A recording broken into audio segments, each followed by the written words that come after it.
انت بحكم ان احنا بنتكلم على التوقيت القديم كنت ممكن مثلا سيد درويش تقابليه على قهوة؟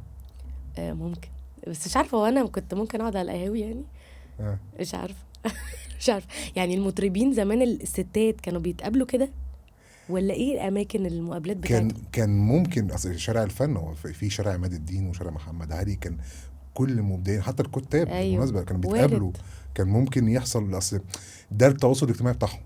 صح. انت فاهمه يعني، امم ده يعتبر ايه زي السوشيال ميديا امم بس في التوقيت بتاعهم. ايوه فاللي بيتعرف على حد، اللي بيشوف حد في مناسبة، اللي مش عارف ايه، ايوه فبيعرضوا اعمال وافكار بعض، صح. الحاجات زي كده. امم ال ال التجارب دي بتبقى، كانت صعوبتها في التوقيت زي ما انت بتقولي. التكنولوجيا سهلت حاجات كتير في التوقيت امم اللي احنا فيه.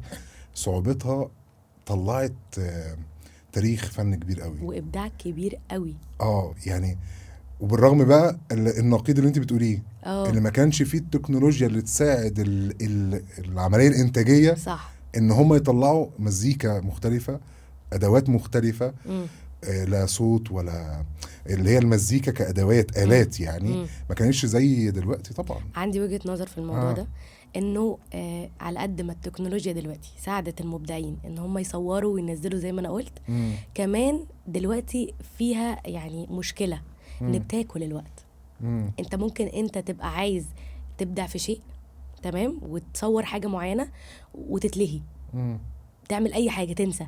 التكنولوجيا كمان بتخلي الواحد بقاش يركز هو عايز ايه، هدفه ايه، اه. بيعمل ايه.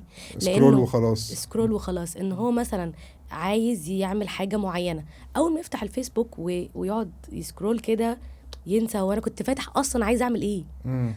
فينسى اصلا نجاحه وابداعه وطموحه ايوه. في ان هو طول اليوم قاعد عامل بيجري كده. ورا تمام. اه.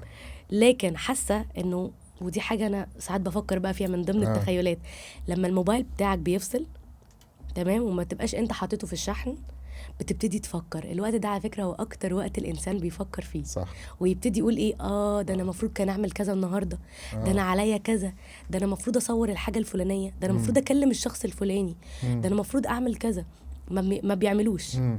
في الوقت بقى اللي هو بتاع فصل الموبايل دي، هي دي اللي بيبتدي الواحد يفكر. فبقيت حاسه ان الموبايل والتكنولوجيا دي برضو عاملين لود. على الدماغ جامد اه. جدا.